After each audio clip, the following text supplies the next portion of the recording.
matter what they tell you, let it be about joy. Let it be about the sacred, self-surviving, no, thriving, shining its way to the knowledge within. Let it be about blooming, the unfolding of the universe through you, because the story of you begins 15 billion years ago with that first flash of being. Please rise in body and spirit as we sing our opening hymn.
So welcome to the mic. This is super echoey. I don't know what. Welcome to the Unitarian Church, where we do sound checks in real time. My name is Nathan. I am your minister for the next 6 weeks until you have 2 ministers again. A lot is going on, so let me share it with you now. First, you got an email. If you were a member, you've recently gotten an email about filling out a disaster response survey. We need every church member, now that it's hurricane season, to fill out this survey. It's so that we can keep track of who's here, who has which things to share, or which things not to share, all of that, in case of a thing happening in the Gulf that will not happen this season. So I'm asking all of you to waste your time filling out the survey so that we will not need the information.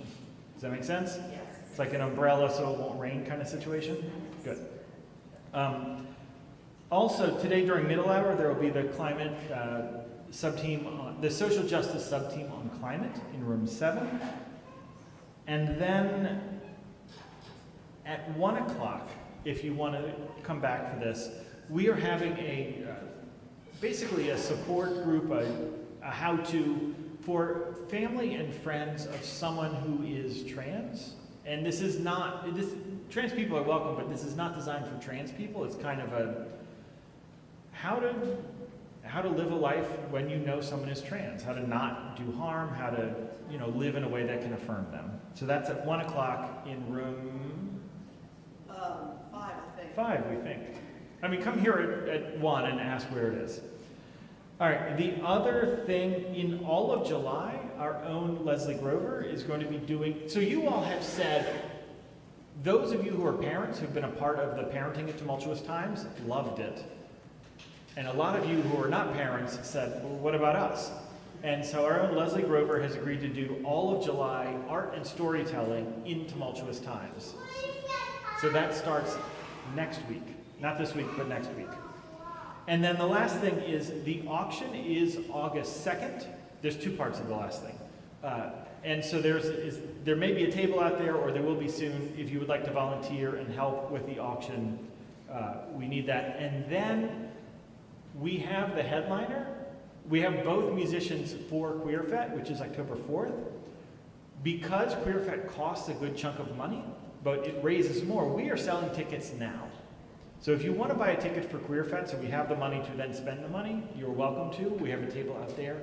But the other thing that we have that is open only to the congregation is if you wanted to give more money, QueerFet costs like about $5,000 to make happen. If you wanted to give more, we will list you as a supporter. And unlike in a lot of the world where the more you give, the higher the tier or whatever is, you can give $1 or $50,000, doesn't matter. You're going to get your name listed equally. So that is going to be available at the QueerFet table. Online folks, if you want to take part in either the auction or QueerFet ticketer supporter, you can type it in the chat. We'll figure out how to get you there. I think we've covered most of it. That's good enough. I'm glad you're all here in worship today. Happy Pride.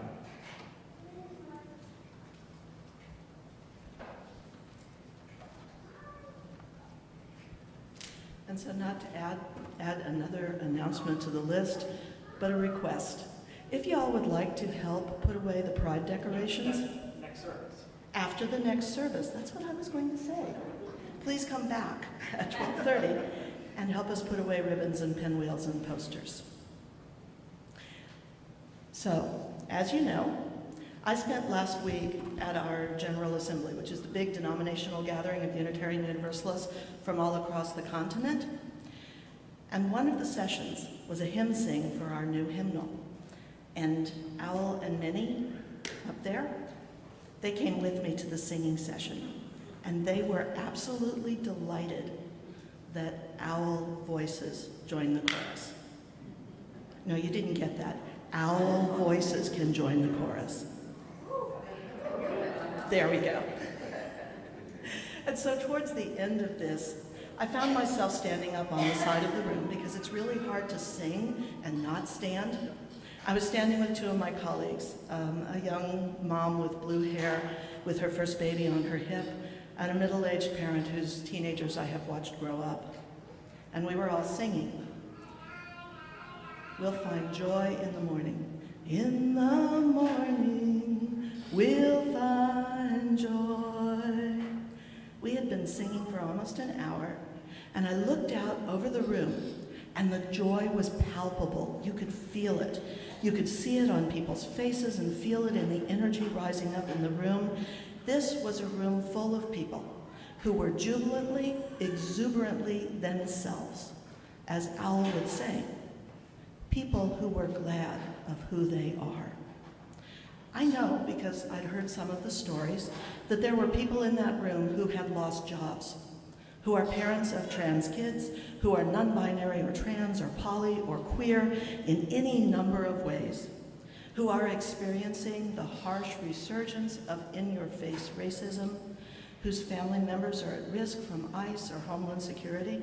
So many people who could be in the pit of despair or desperation, and yet the joy was palpable and the energy was rising up.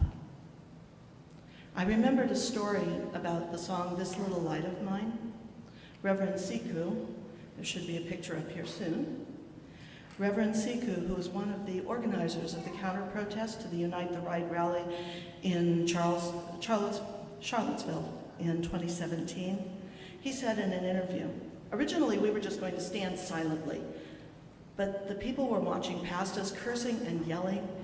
You could feel the energy of the people in our line that we had not trained. They were getting amped up, and so I just broke into This Little Light of Mine, and the tension went down. It shook the angry mob that were cursing and yelling. They didn't know what to do with all that joy, and we weren't going to let their darkness have the last word. And I thought about another story that I had heard at General Assembly early that week, a story about love at the center. The storyteller said people shine like the sun when they live their lives out loud and can be exactly who they are. and that the sun is at the center of our solar system, like love is at the center of our faith. The sun does more than just spread light around the world. It provides warmth and energy and keeps our planets in orbit. And when the sunlight shines through drops of water, it breaks it open so we can see the rainbow inside. Kind of how love breaks us open, and we can be jubilantly, exuberantly ourselves. Owl voices join the chorus. All our voices, all of us.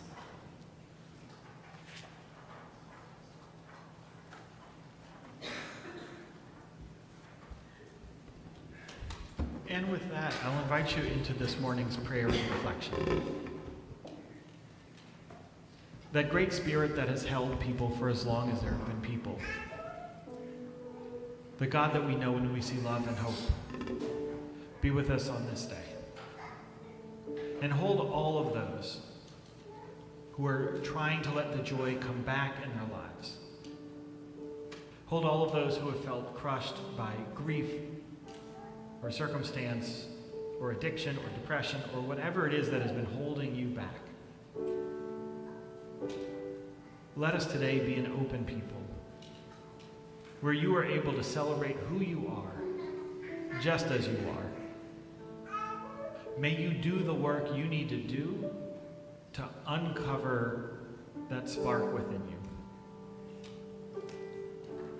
May all leaders whose hands are on the levers of power have their hearts opened up so that war ends, so that power will stop being amassed at the expense of those who our society has pushed to the edge. Let us bring more love and more kindness into the center of this world.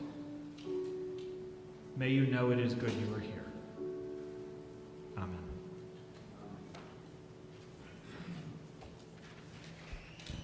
And today we have one card. It is for one announcement, and it is, actually, would you place a stone for this? This is a good one. It is for the birth of a baby of 2 church members.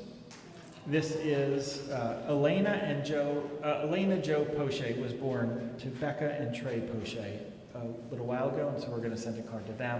We're thinking of this new life that came into the world. This ritual we have is open to everybody. Online, type it into the chat. In person, come forward either along the west or the east wall. Take a stone, let it represent whatever you're carrying, whatever's on your heart today, and place it in the chalice bowl. We now invite those who wish to come forward as we place the stones.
We cast not our eyes below.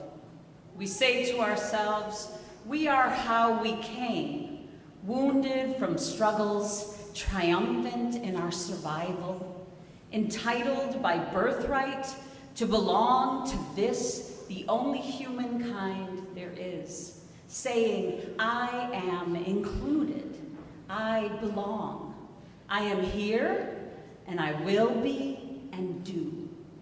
I will breathe joy into a desolation. I will breathe peace into conflict. I will breathe life into destruction. I will be the earth I wish to see.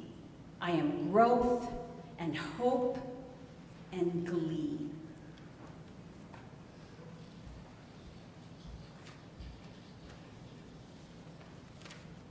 So welcome to Pride Sunday at your church. We have been celebrating this for as long as I have been here, probably for decades more than that. And as your solo minister for the next 6 weeks, this service comes with a few qualifiers. While I am not straight enough to call myself straight, I am not bi, pan, or gay enough to call myself not straight. While I am not male enough to call myself male, I am not trans, non-binary, or gender fluid enough to not be male. Now, no, this is not a surprise coming up by your minister. This is an acknowledgement that none of us are as simple as a controlling culture wants us to be. But I'm getting ahead of myself. I wanted to start Pride today by talking about gardening, because I know you have not heard white Unitarian ministers talk enough about gardening. And specifically, the image I would like for you to take for the entirety of this service is my miserable strawberries. I read that if you want to have strawberries, you should plant them in October. It's pretty easy because the garden center sells little packs of dried up, shriveled roots of strawberry for about like 25 for 10 or 15 bucks. You stick those in the ground, and over winter they should grow enough plants so that you get strawberries in the spring. Knowing my propensity to kill plants, I always overplant, so if I kill half of all of my plants, and I plant 100 strawberries, I now have 50 strawberry plants that I put in all sorts of nooks and crannies to just make sure if it was going to survive somewhere, it was going to survive. So come harvest time, I was ready. I expected to have so many strawberry plants and strawberries I didn't know what to do with. So when March and April came around, I had about 10. At least those are the ones that the bugs didn't get. I promise that goes somewhere, so just stick with me. But that is the image for this Sunday. Me planting 100 strawberry plants, watching a bunch of them not make it, and then getting 10 strawberries in the end. Pride is always tricky for me as someone who is raised Unitarian Universalist. Because I was raised in a very LGBT-affirming church with affirming theologies, I tend to assume that all of you were raised with the same theological understanding that I had growing up. And while I'm from Louisiana, I still live in this weird UU bubble. And I do not experience a lot of the same day-to-day rigidity and homophobia that many of you do. So I think it's important every Pride to state some of the basics that you may need to hear from this pulpit, so that we have a little theological grounding, and then we'll get into today's theme of why joy is the most important thing that we need right now. My theological grounding for Pride is right out of Genesis. It's the creation story that says when God created water, it was good. When God created stars, it was good. But when God created you, it was very good. Only time that it changes on those 7 days. The simplest theological explanation of why Pride should exist in every church is that God, I know we don't all understand God to mean the same thing. I just mean whatever is larger than all of us, whatever holds us together. But that God is too complex, too broad, too beautiful, too abstract to ever craft a world as simple as those who stand to gain power from your subjugation want it to be. For as long as there have been people attracted to different genders. For as long as there have been people adapting their gender to fit how they truly feel. about a decade ago, this is a sermon not yet ready, but I saw a painting. It was about from the early 1700s, maybe 1600s in Italy, and it was the first known painting of a trans person in Italy. Now there were people before that, but that was when we've started seeing trans people show up in art. So this is a long, long thing. For as long as there have been people, this is the state of all people. And with no good way to transition to the offering, let's transition to the offering. This is the last, oh gosh, I forgot about the Supreme Court. I heard that, Lee. Lee is a huge Supreme Court fan right now, you should all know. And that groan was a groan of support for all of these terrible Supreme Court decisions that just came out. Anyway, the Supreme Court has recently said that, states can just not give money to Planned Parenthood for some reason. So we are going to do that. This whole month in June, we are sharing our offering with Planned Parenthood of the Gulf South. This is the last Sunday in June, so let's really, show the Supreme Court what for, and we'll give a lot of money to Planned Parenthood. There. So with that, I will ask you to give very generously, as this morning's offering is gratefully given and received.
There's a professor who is now at my seminary, Dr. Catherine House, and her specialty is purity culture, theologically.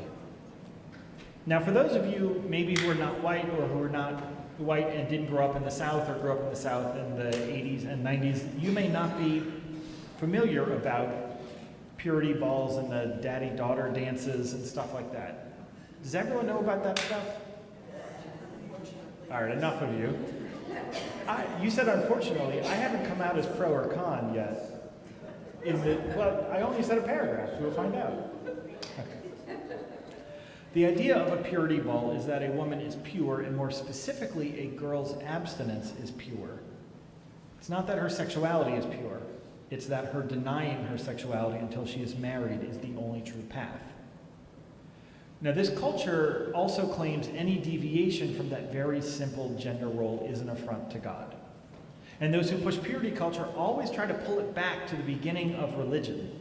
They always say that we've only ever had two genders. We've always had men as the leader and women as subservient. We've always had these very specific white 1950s gender binary values.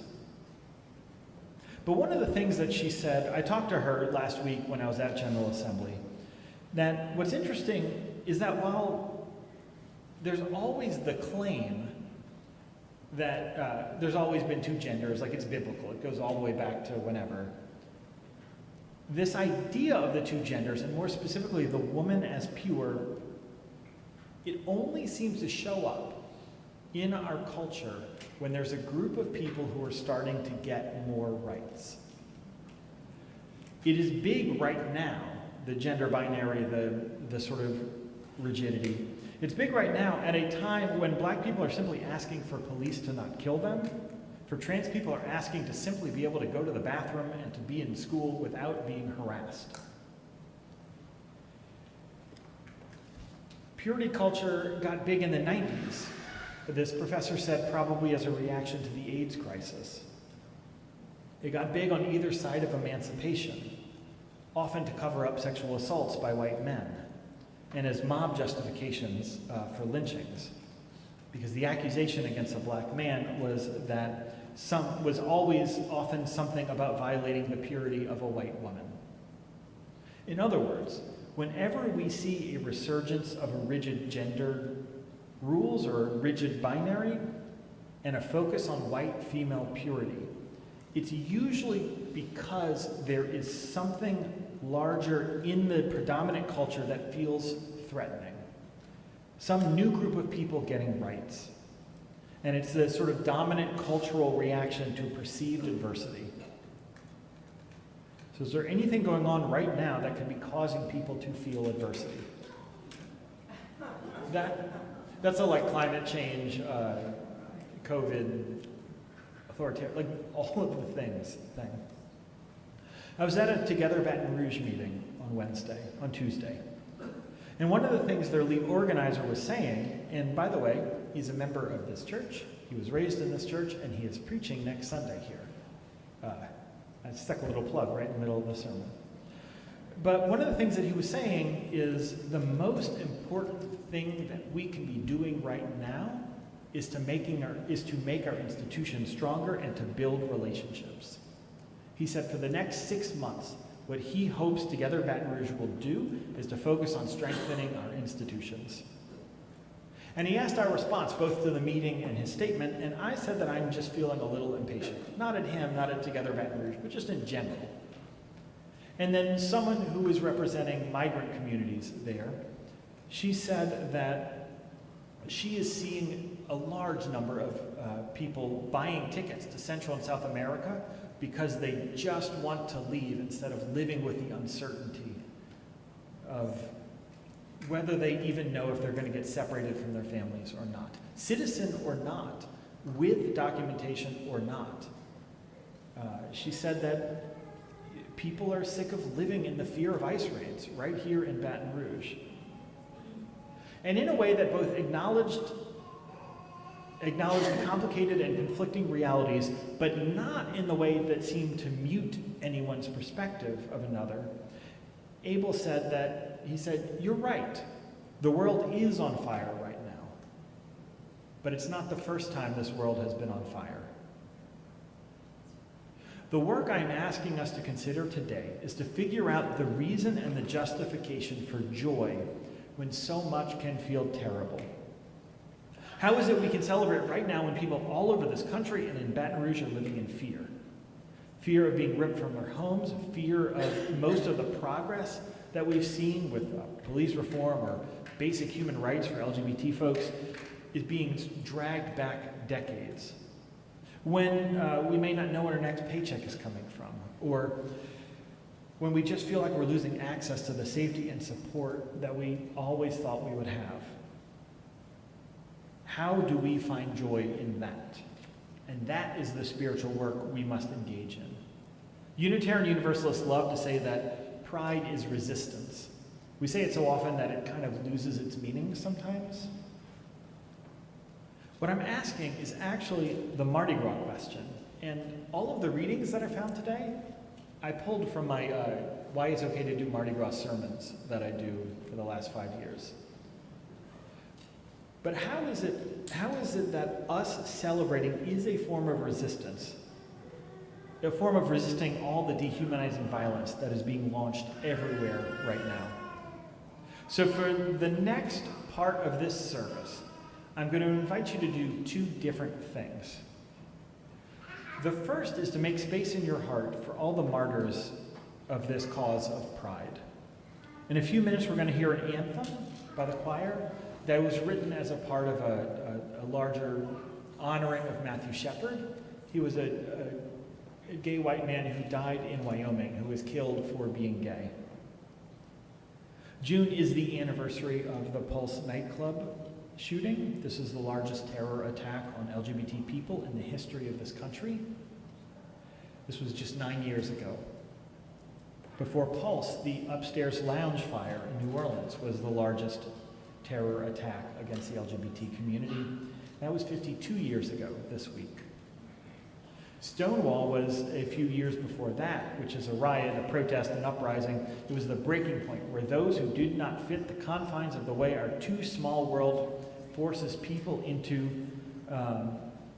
it. They decided they were sick of the harassment and they fought back, which is why Pride is in June, which as a Southerner I think is a bad month to have it. But that is when the uprising happened. And the second thing, so here's what's going to happen. The choir is going to come up when we're singing this next hymn. We're going to sing it through a few times. But I would invite you to think about how the world is fundamentally changed when someone who has always been called a boy puts on lipstick and sees themselves as truly themselves for the first time. I'd like for you to think about how the world is changed when you just act like a loving couple out in public. When you take the time to be who you are. And yes, this is about being out and being lesbian or gay or bisexual or trans or queer or the whole alphabet. But it's also about your love for living in this world. Whether it's through slam poetry or gardening or painting or playing board games or liking sports or dancing or any of the things that someone else has decided they need to tell you you are not right for liking. Think about how your love for the things in this life is somehow fundamentally changing this world. And I'll invite you to use this next section of the service as your chance to try to shed all of those messages from our larger culture that told you who you are not supposed to be. And instead, I'll invite you into this next portion of our Pride service as a meditative reflection on the life-saving practice of loving who you are and being what you are. Right where you're seated, let's sing.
That joy is an ember for or precursor to wild and unpredictable and transgressive and unboundaried solidarity.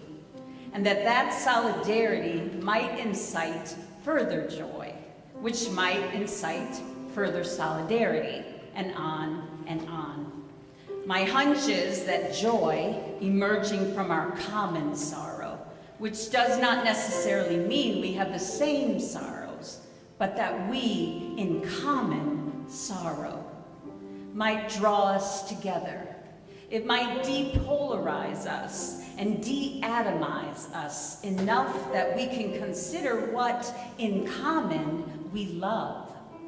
And though attending to what we hate in common is too often all the rage, and it happens to also be very big business, noticing what we love in common and studying that might help us survive.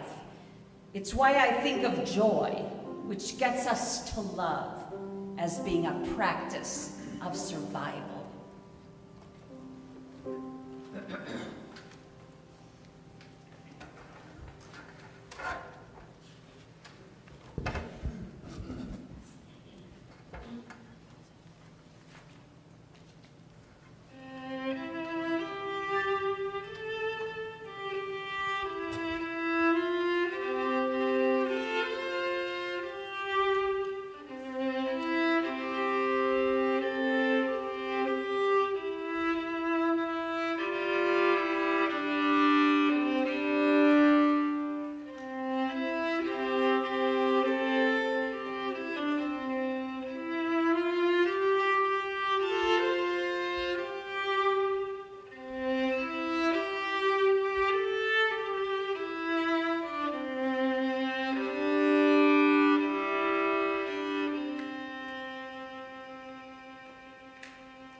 What if I told you the revolution doesn't need your stress or you're overworked, exhausted? What if I invited you to let go of that rage and resentment, to set yourself free first? What if I asked you to spare this movement your fear and panic at the expense of all those bitter jokes? If I told you this movement is fueled only by every joy, would you believe me? Would you show up too with a boombox and shoes unlaced? Would you invite your little cousin to sing like church at the protest?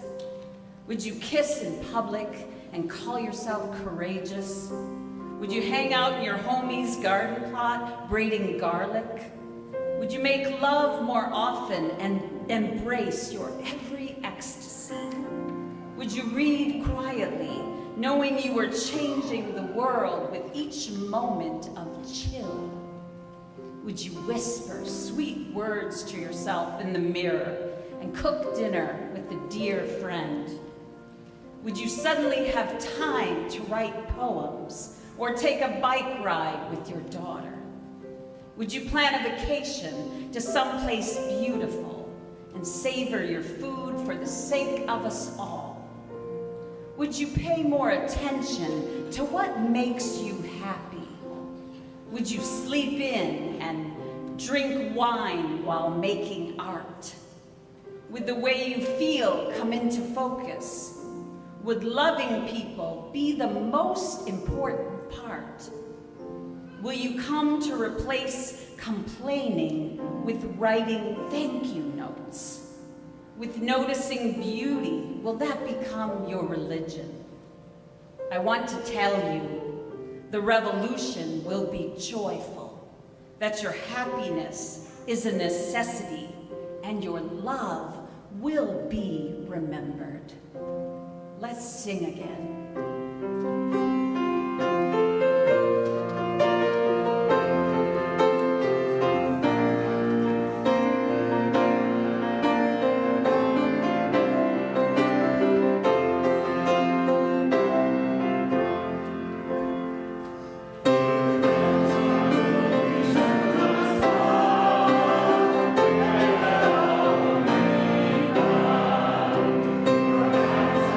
Voices if I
So as Kathy mentioned, last week, both of us were at General Assembly, which is the gathering of all of the Unitarian Universalists, or the delegates of all of the Unitarian Universalist congregations. And I attended the UU Christian Communion service on Saturday morning. I've been at this church long enough. I know that some of you think I'm a Christian, and you should know that I do not consider myself a Christian. Unitarian Universalism is the only religion I've ever known. I don't believe that Jesus was Christ, but I do believe that Jesus lived a message of always prioritizing those society has cast off, and the ministry that said love and justice must always transcend empire and religious rigidity and tradition. But I digress. I was at this communion service, and here is why I love it. From the minister's perspective, the General Assembly that I go to is full of ministers and lay leaders jockeying for position. They're all trying to show off how they have the biggest or the best churches, or they're doing ministry in the most interesting ways, and they sing the best hymns, or whatever. But once a year, some of the heaviest leaders in our faith gather for wherever the communion service happens to be. And they sing some of the sloppiest, clunkiest old Universalist hymns that you've ever heard. There is no pomp, there's no circumstance. The sermon is there, sure, but it's not that important. No one is interested in showing off. It's just a time to engage in a ritual that this religion came out of. Communion happened, that communion service happened the same day that our country bombed Iran. Hints of worry in World War III were floating all around in the background. And honestly, this is the part where I could pull any of the things that you may have on your list of worries, either nationally or locally, to just say that that was also floating around in the air. And it was floating around as we heard the story of a man who spent his time eating with and cavorting with those the larger society and religion said were unclean and unworthy. And he did this knowing it would get him killed. The ritual of communion that we did that day was about us eating together, enjoying being together, despite everything this world is throwing at us right now. So back to those strawberries. When you plant strawberries in October, you were supposed to harvest in March or April, and I got a few, but nothing amazing. It did not seem worth all of that effort. Because we live in I don't know what this is, a swamp rainforest.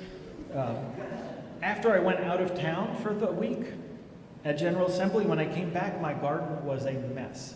My tomatoes had liberated themselves from the string that I held them on, and they had crushed some of my bell peppers. And I was a little too busy just trying to get the kids to camp and figure out what I missed at church and get this service ready, that I didn't have a lot of time to sort through and rein in the garden.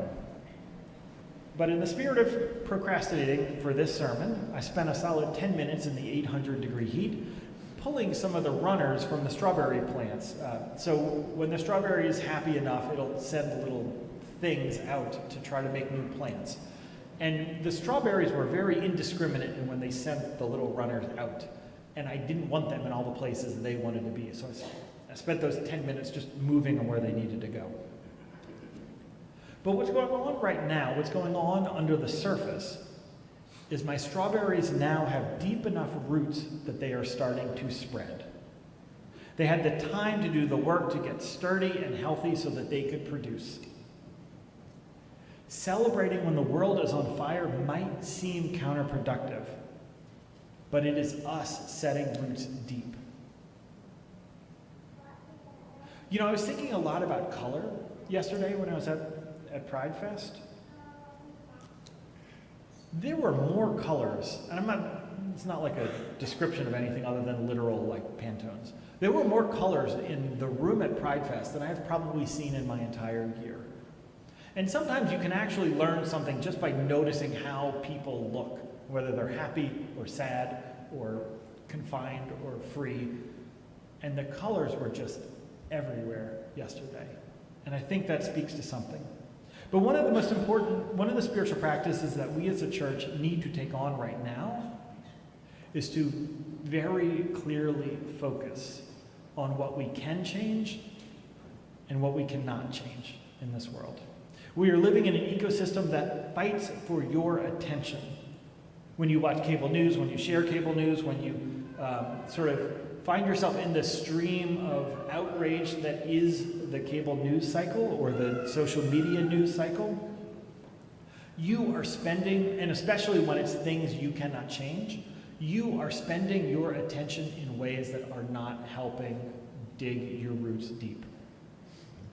Going back to that Together Baton Rouge meeting, yes, the world is on fire right now. Yes, the world needs our help right now. But the most important thing for us to do as a religious people is to spend the time getting our roots deep down. We have to build the relationships with each other and with our congregations so that we can withstand the storms that are coming, so that we can have the ability to change hearts of those who are trapped under the same systems they are trying to use to trap you. We need to spend time this week, getting to know ourselves.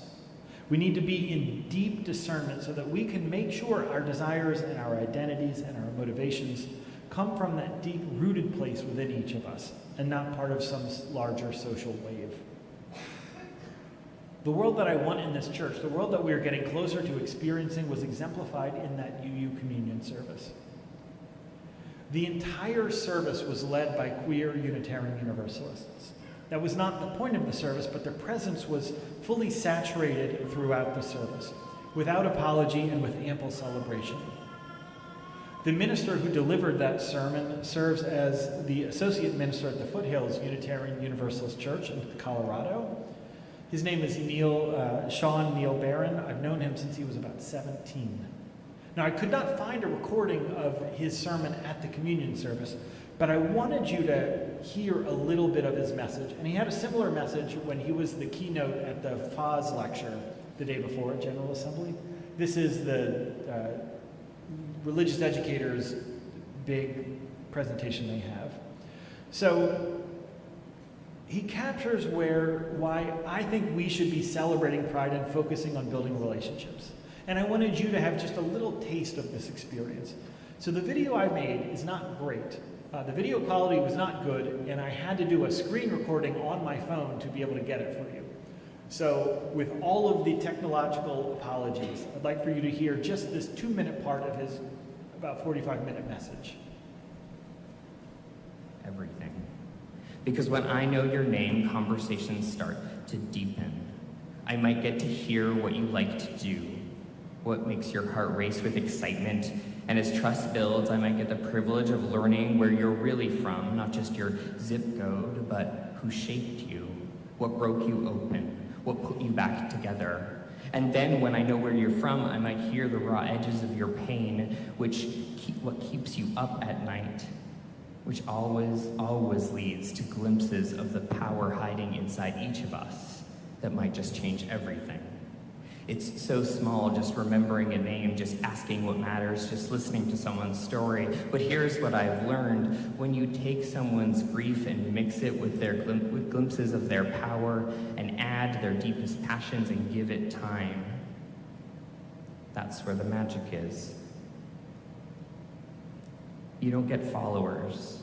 You don't get volunteers. When you do that, you start to assemble family. And family is messy, and family is beautiful. As the Reverend Elizabeth Wynne reminds us, we also fight like hell for family. And that's why you can't organize strangers, because strangers don't bleed for each other. But people who know each other's names, who have heard each other's stories, who've seen each other's stars and gifts, who've invested in each other. Organizing is not about convincing strangers to join your cause. It's about creating the conditions where strangers become people, seeing your lives and liberation bound up together. But here's the thing. Yeah, he kept going. It's good. Like, you can watch it somehow. I'll find a way to get you to see it. But the most important thing we can do as a religious people is to just be ourselves, to love this life and to build strong relationships. The world is better when you are out loud in the world. We create a network of people just being who we are. And it doesn't just save LGBT folks, it saves everyone who feels like this world is crumbling. And sometimes the people who are pushing hard against you are the ones whose world is crumbling the most. Never underestimate what is going on under the surface. The roots are growing, the world is changing, we are getting there. What you are seeing is a reaction because we are getting closer to liberation. Your life matters. Who you love, how you express yourself, what you choose to do, and what is ingrained in you, all of that matters. That is divinely inspired. Our work is to make that manifest in the world. Our work is to keep ourselves open in this beautiful and complicated world so that we can be the beacons that this world has been asking for. Amen. Let's sing.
Which overcomes all differences, which heals all wounds, which puts to flight all fears, which reconciles all who are separated, be in us and among us now and always. Go in peace, go in love. Amen.